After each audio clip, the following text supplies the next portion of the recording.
करना है तो ढंग से करो, नहीं तो मत करो उसको। हाँ, तो ये आता है, तो इसमें सबसे पहले इन्होंने कहा कि कुछ इंपॉर्टेंट का कंपाउंड है हमारे पास, तो इथेनॉल का नाम दिया, और नाम इसका लेगा भी। इथेनॉल।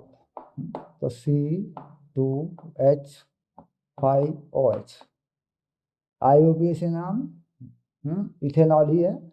इथाइल अल्कोहल बोल देते हैं, या एथिल अल्कोहल भी बोल देते हैं। ठीक है। तो क्या है कि कार्बन का ये एक ऐसा कंपाउंड है जो लिक्विड फॉर्म में रहता है, लिक्विड में मिला के रखते हैं तो लिक्विड फॉर्म में एग्जिट कर जाता है, क्योंकि दो कार्बन है ना। और स्प्रिट जो होती है उसे भी डिजोल्व करके रख लेते हैं, CH3OH, मिथेनॉल जो होता है वो भी लिक्विड फॉर्म में आ जाता है। अल्कोहल है ना, पर वेपोराइज हो जाता है, वेपोराइजेशन बहुत ज़्यादा है, उड़ उड़ जाता है, अगर खुले में छोड़ देंगे तो उड़ जाएगा। अच्छा, कैलोरीफिक वैल्यू अच्छी है, लाइक ए पेट्रोल, क्योंकि कार्बन दो हैं और जलने में आसान है, सैचुरेटेड है, डबल बॉन्ड कहीं है नहीं इसमें।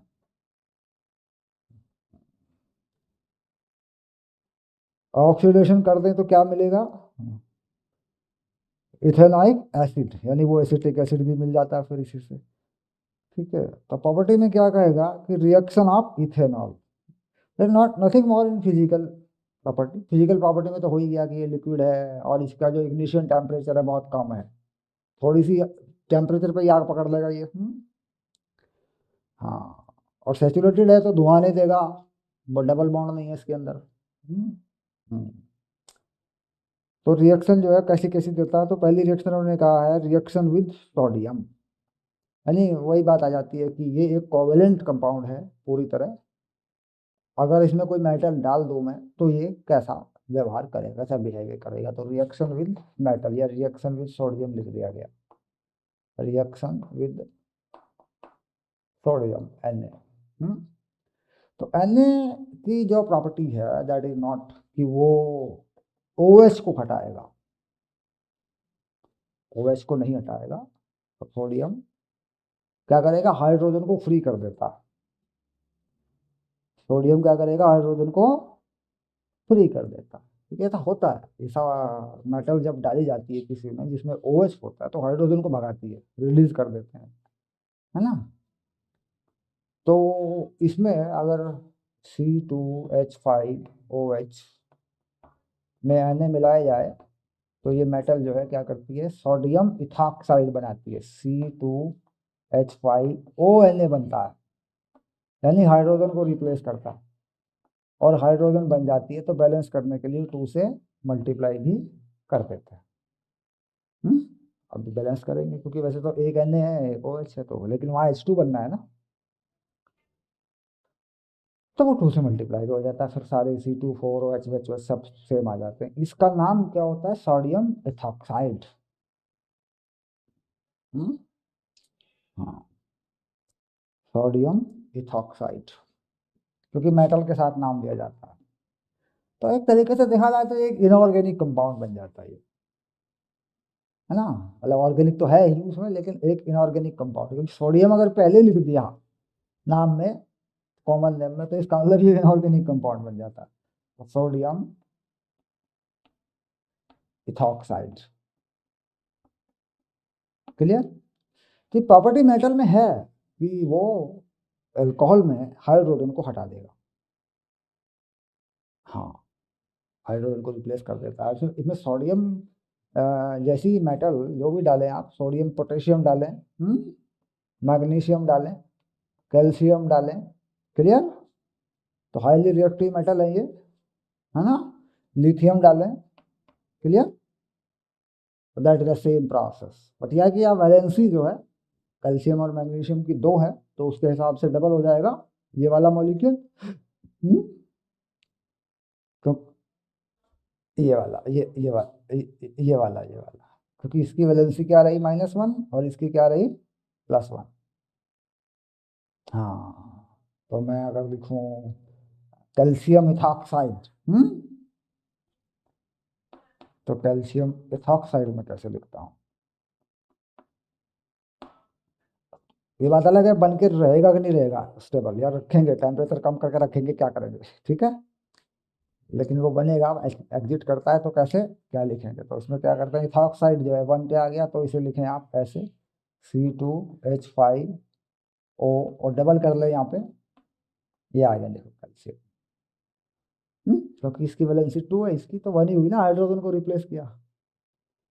हाँ, सोडियम इथॉक्साइड। ओके, तो कैल्शियम को पहले लिख लें तो कैल्शियम इथॉक्साइड बाद में लिख लें, तो उससे कोई फर्क नहीं पड़ता, और यहाँ पे ऐसी कोई बात नहीं।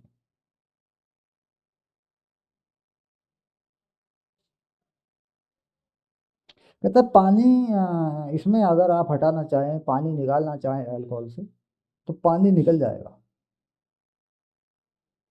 किसी भी ऑर्गेनिक कंपाउंड में से पानी निकल जाया करता है, अगर उसमें पानी निकालने की पॉसिबिलिटी है तो। क्लियर। ये बहुत इंपॉर्टेंट रिएक्शन है ये भी। अगर उसमें उसे जो है पानी एब्जॉर्बेंट कोई डाल दें, कोई ऐसा हाईली रिएक्टिव एलिमेंट उसमें डाल दें जो उसमें से पानी को खींच ले, H2O को निकाल दे, तो पानी निकल जाया करता है।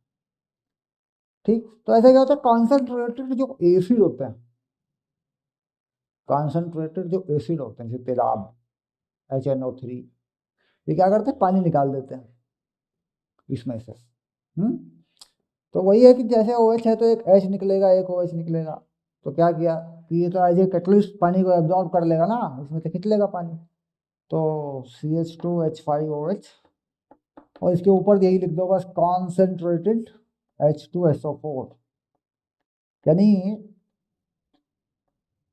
बिना पानी का तेजाब, बिना पानी का तेजाब। कॉन्सेंट्रेटेड का मतलब यही तो होता है, गाढ़ा। तो पानी बाहर, पानी बाहर होगा तो OH और H भागेंगे, कार्बन कार्बन पे लगे है ना। क्योंकि ये जो कहानी है ये ऐसी है।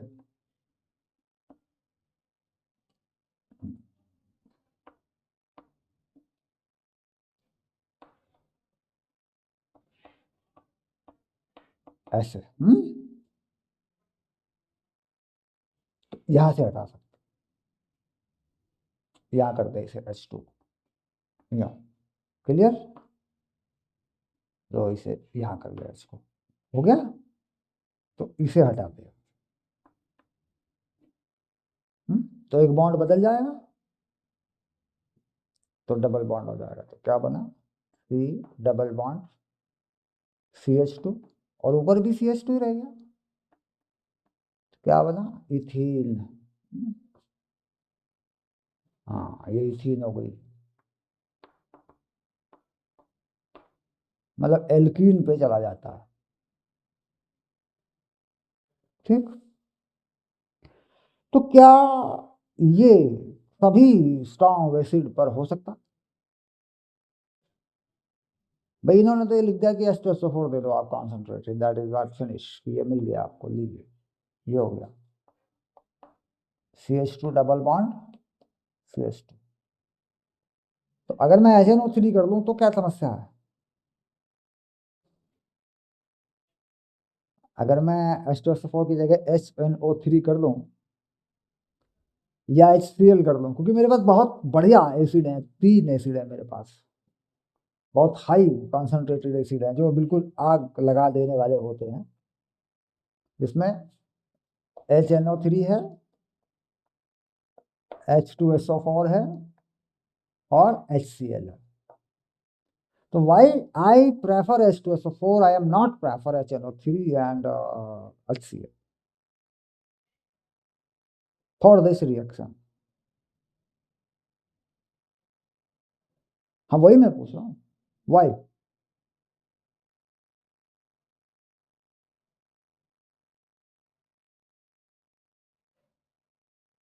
Yeah, of course, of course. Here, this sulfate ion that is converted to sulfur dioxide and sulfur trioxide, and because here this is not converted to chlorine gas, and this is not the oxygen of nitrogen provided simply, क्योंकि फिर उसे वहां से उड़ भी तो जाना है, भाग भी तो जाना है। भाई पानी लेगा लेकिन पानी को उड़ाएगा भी तो खुद भी तो उड़ेगा। तो उस केस में क्या होता है कि ये नाइट्रोजन के ग्रुप कार्बनिक चेन में घुस जाते हैं। तो ऐसा नहीं है कि ये प्रोडक्ट नहीं मिलेगा, मिलेगा, थोड़ा मिलेगा। नाइट्रोजन और उसके प्रोडक्ट इसमें ऐड हो जाते हैं। हाँ, अवश्य अवश्य अवश्य, बिल्कुल बिल्कुल बिल्कुल बिल्कुल बिल्कुल। OCl, C2H5, OCl। तो Cl तो O तो नेगेटिव है, OCl नहीं। वो OCl कहीं और लग जाएगा, कहीं और जुड़ जाएगा उसमें। हाँ,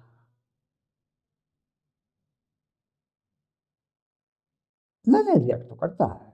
सवाल ये है कि जो सल्फेट आयन है वो फिर बाद में ब्रेक होने लगता है।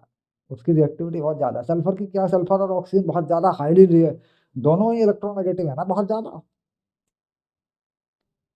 हाँ, तो ये क्या होता है कि सल्फर की गैसें बन के सल्फर डाइऑक्साइड जैसी गैसें बन के उड़ जाती हैं उसमें से ऊपर से,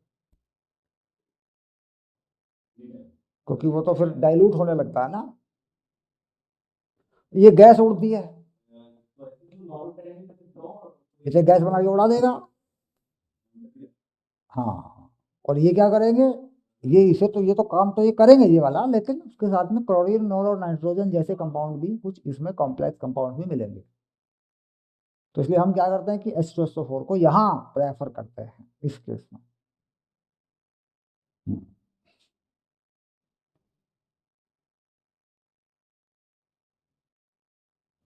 अब आया इथेनॉइक एसिड, यानी वो ऐसी का एक प्रोडक्ट है, एसिटिक एसिड जो होता है, इथेनॉइक एसिड। तो उसमें भी वो बनता कैसे है ये तो पहले ही लिख दिया था मैंने, that is the oxidation process.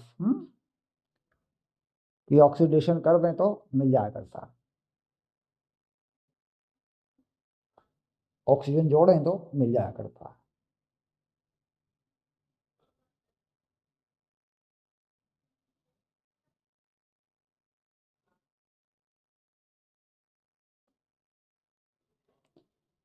तो सिंपल बनाने का तरीका क्या हुआ कि सबसे पहले क्या करें, सबसे पहले ये बना लें, यहीं से शुरू करें। इसमें क्या कर दें, ऑक्सीडेशन कर दें इसका। या C2H5 हो, C2H6 का ऑक्सीडेशन शुरू कर दो। हम्म, और ऑक्सीडाइजिंग एजेंट क्या लगाया करते हैं, KMnO4 या पोटेशियम डाइक्रोमेट। हाँ, तो इसी अल्कोहल पे अगर पोटेशियम डाइक्रोमेट और KMnO4 लगा दूं तो क्या बना देगा, एसिड बना देगा। तो एसिटिक एसिड, एसिटिक एसिड, और विनेगर इसी का नाम होता है। और इथेनॉइक एसिड, ये ठीक है। फॉर्मूला क्या हुआ, C2, ऐसे ऐसे लिख ले, CH3COOH। और स्ट्रक्चर में कैसे बनाएगा, C ऐसे हो गया, O और OH। और मैंने बताया था कि ये हाइड्रोजन देता है, OH नहीं देता। वह कारण मैंने बताया था कि ये बॉन्ड ऑक्सीजन पे घूमता रहता है। ये बॉन्ड कभी यहाँ कभी यहाँ कभी यहाँ कभी यहाँ, तो ये स्ट्रक्चर कुछ ऐसी रहती है। ये नेगेटिव आयन रहता है और हाइड्रोजन में थोड़ा सा पॉजिटिव है, यानी हाइड्रोजन एक एसिड जो हाइड्रोजन प्रोवाइड करा सके। क्लियर। ये मेटल के साथ जब इसे जोड़ा जाता है तो हाइड्रोजन हट जाया करती है। मान लीजिए उस वहाँ एल्कोहल्स में से हाइड्रोजन हट गई थी, तो यहाँ पे भी हाइड्रोजन हट जाया करती है।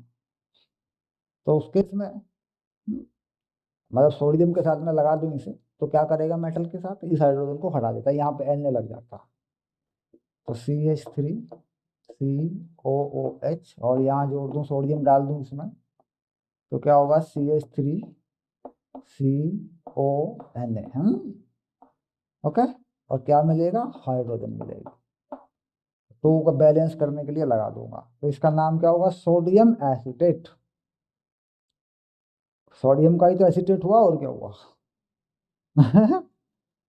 सोडियम एसीटेट, सिंपल नाम हो जाता है सोडियम एसीटेट।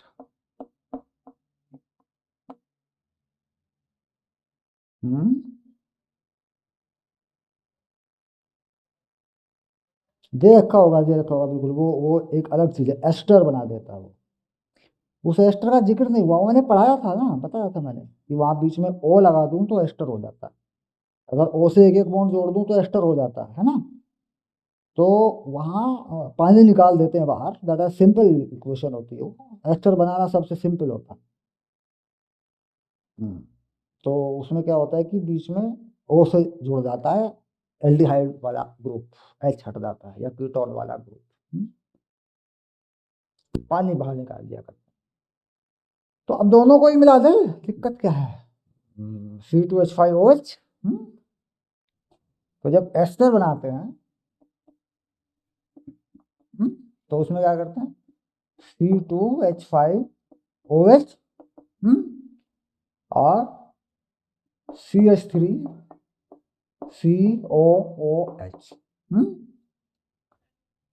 तो पानी निकालने का तरीका ढूंढे कि पानी कैसे निकलेगा। हम्म, तो ये बॉन्ड रखना है और ये हटा देना है।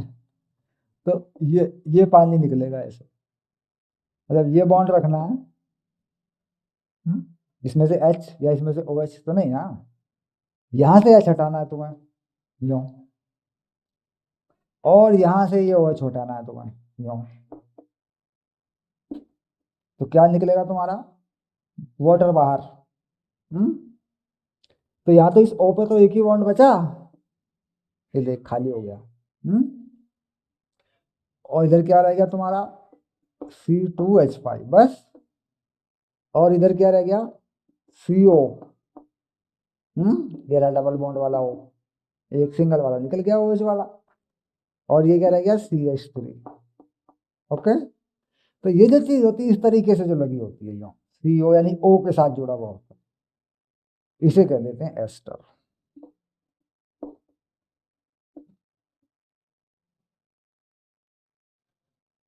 और नाम क्या हुआ? O8। क्या लगाते हैं? O8। अब वो इथेन, एथेनोएट, क्योंकि दोनों इथेन वाले हैं ना। हाँ, तो इथेन एथेनोएट हो जाता है कि नहीं हो जाता? तो वो खैर यहाँ नाम नहीं पूछेगा, यहाँ कहेगा भाई आप एस्टर बना के दिखा दो, बात खत्म हो गई। हाँ। So generally, ester are sweet-smelling substances and are used in making perfumes and as flavoring agents or treating with sodium hydroxide as an alkali, and ester is converted back to alcohol. अगर sodium वगैरह कुछ मिल जाए तो ये फिर वापस टूट जाता है ना बीच वाला बॉन्ड, तो फिर ये वही बना लेगा, इथेनॉल ही बना लेगा, एसिड ही बना लेगा। तो परफ्यूम में कितनी खतरनाक चीज होती है आप समझ में आ गया मान लो। क्योंकि जैसे ही किसी मेटल वेटल से मिलेगा तो ये तो बना देगा दारू। हाँ, परफ्यूम। भाई तो सुनो, एसिड और अल्कोहल दोनों की स्मेल को मिला के देगा। तो जैसे ही क्योंकि अपने आप में जब ये इसे खुशबू के रूप में हम सांसों में लेंगे, तो अब बॉडी है मेटालिक आयन। तो सबसे पहला नुकसान तो ये होगा कि हमारी बॉडी के मिनरल को कम करेगा ये। भाई हमारी बॉडी में मिनरल होते ही कहाँ है ज्यादा, सबसे मिनरल आयन टूटेंगे। अब जैसे ही वो मिनरल आयन टूटेंगे तो हमें खुशबू महसूस होगी, हमें स्मेल आएगी। तो वहां बनेगी क्या? वहां क्या बनेगा? वहां बनेगा एसिड और एक अल्कोहल। अब वो चाहे कितनी भी अमाउंट में बने, लेकिन बनेगा।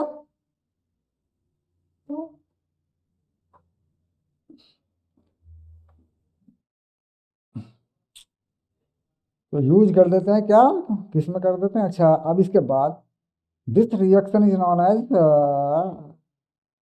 सैफोनिफिकेशन because it is used as the preparation of soap. तो साबुन बनाने के काम में भी आ जाती है। Soaps are sodium and potassium salt of long chain carboxylic acid. साबुन जो होता है सोडियम या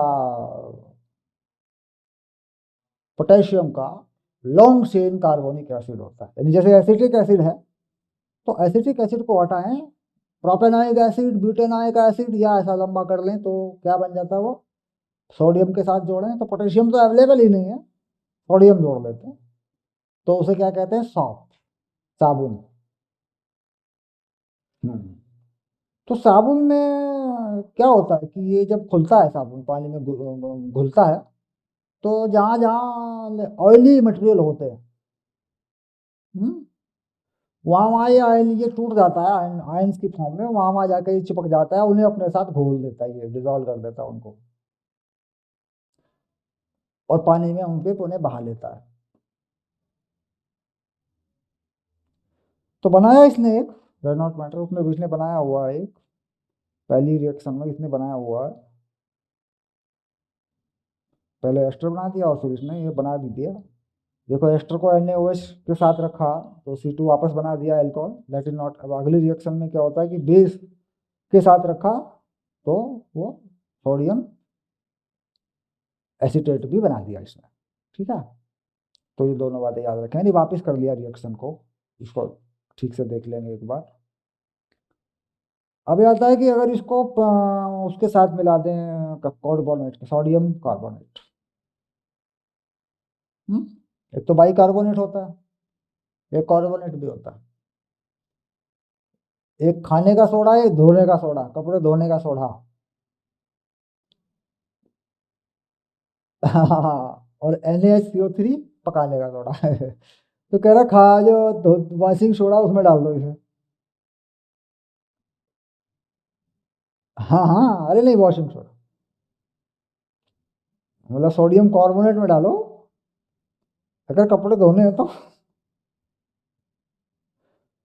एसिटिक एसिड को सोडियम कार्बोनेट में डाला तो क्या मिला, सोडियम एसिटेट मिला, पानी मिला, कार्बन डाइऑक्साइड गैस मिली। और सोडियम के बाइकार्बोनेट में डाला तो भी सेम चीज मिली, कार्बन डाइऑक्साइड भी मिली, एसिटेट भी मिला।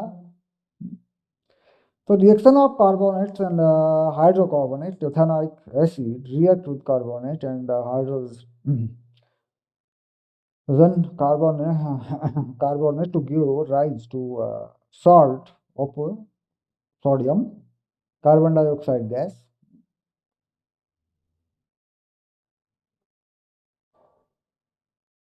सोडियम का सॉल्ट मिल जा रहा है, सोडियम एसिटेट मिल जा रहा है ना। और ये जो आपका, चाहे इसे आप उसमें डालें, सोडियम कार्बोनेट को डालें या सोडियम बाइकार्बोनेट का, दोनों केस में एसिड के साथ। हम्म और एल्कोहल के साथ क्या मिलेगा, एथॉक्साइड। हाँ, डबल ओ वाला नहीं, एथॉक्साइड। एल्कोहल के साथ डालें, नहीं नहीं, सोडियम कार्बोनेट को। हम्म हम्म ये कह रहा, देखो इथेनॉइक एसिड की बात हो रही है तो मैं कह रहा हूँ कि अगर इथेनॉल के साथ डाल दूं तो क्या होगा, तो फिर वो सोडियम एसिटेट ना बन के क्या बनेगा, इथॉक्साइड, यानी वो एच हटा देगा वहां से और कार्बन डाइऑक्साइड गैस वगैरह मिल जाएगी आपको। वही काम करेगा जैसे कि अल्कोहल के साथ करता है सोडियम।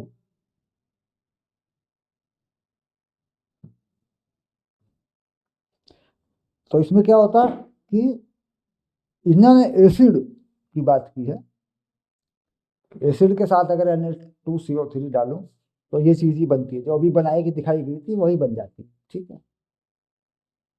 मतलब सिमिलर है ये, सोडियम कार्बोनेट हो या सोडियम बाइकार्बोनेट हो, तो सोडियम का काम क्या है, उस हाइड्रोजन को हटा देना जो एसिड पे लगी है या अल्कोहल पे लगी है।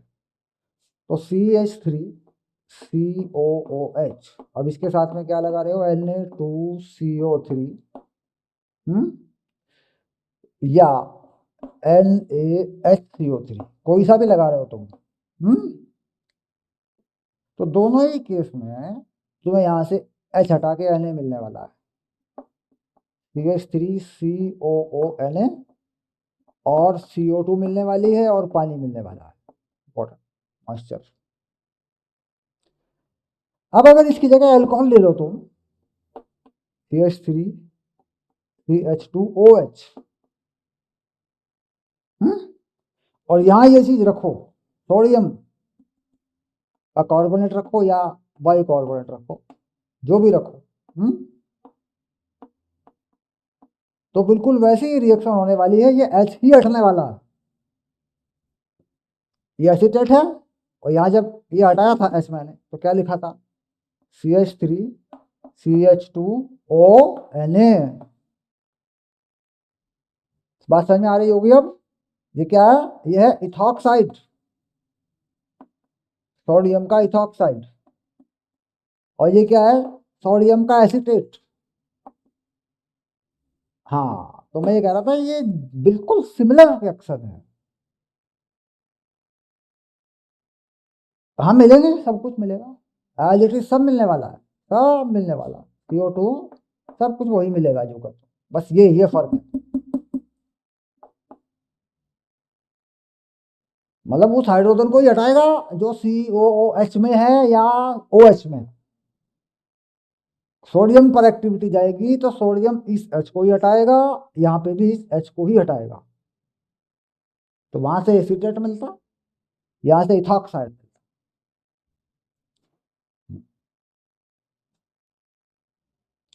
तो आता है साबुन और कपड़े धोने के साबुन और पाउडर, डिटर्जेंट पाउडर नहीं होते तुम्हारे, तो साबुन है डिटर्जेंट इन द स्टोरी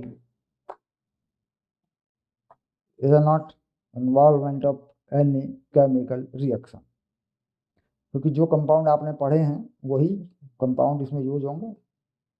तो यहाँ पे क्या है कि इसका जो एनसीईआरटी सिस्टम है ये पूरा का पूरा, इसे आप पढ़ लें, कोई डाउट हो तो बताएं, ठीक है। ये पॉजिटिव नेगेटिव आयन बनते हैं, हाइड्रोजन बनता है, हाइड्रोजन हाइड्रोफिलिक एंड है, हाइड्रोफोबिक एंड है ना। तो उस तरीके से बनता है। ये क्या कहते हैं इसको, ये दिया है येलो उसमें पेज में, येलो पेज में, और नंबर नॉर्मल वाइट पेज में भी आपको दिया गया है कि सोडियम का जो आयन है वो घूम जाता है और आयन बन जाते हैं, और ऑयल ड्रॉप जो होती है उसको पकड़ लेता है। क्योंकि सोडियम क्या करता है, ऑर्गेनिक कंपाउंड को पकड़ता है बहुत कस के, बढ़िया तरीके से। ऑर्गेनिक कंपाउंड सोडियम को कहते हैं, यहाँ पकड़ा है, देखो एच हटा लिया, यहाँ पकड़ा, तो सोडियम का आयन क्या करता है, सोडियम का आयन जहां भी होगी वो ऑयल ड्रॉप, ग्रीस वगैरह जो भी होगा उसे पकड़ेगा, तो उसका कंपाउंड बना लेगा, पानी में घोल लेगा। हाँ, ठीक है। तो इसने जो है, जो इसमें येलो पेज में नहीं है, हम्म उसी में बता दिया, और येलो पेज में इसने ये पूरा करके बता दिया अच्छे से, ये प्रोसेस कैसे होता है। हम्म हाँ हाँ, दोनों बता दिए हैं, नॉट मैटर, दोनों बता दिए, कोई इशू नहीं है। बस आगे खत्म हो गया चैप्टर। येलो पेज में तो इसने दोनों बता दिए हैं, सॉफ्ट इन क्लीनिंग इफेक्ट बताया, और इसमें ये डिटर्जेंट बता दिया, इसने दोनों इकट्ठे ही बताए हैं, दैट इज नॉट मैटर। हाँ हाँ, साबुन बाजार से ले आओ, क्या है, साबुन बाजार से ले आओ, तो वही तो है, और क्या।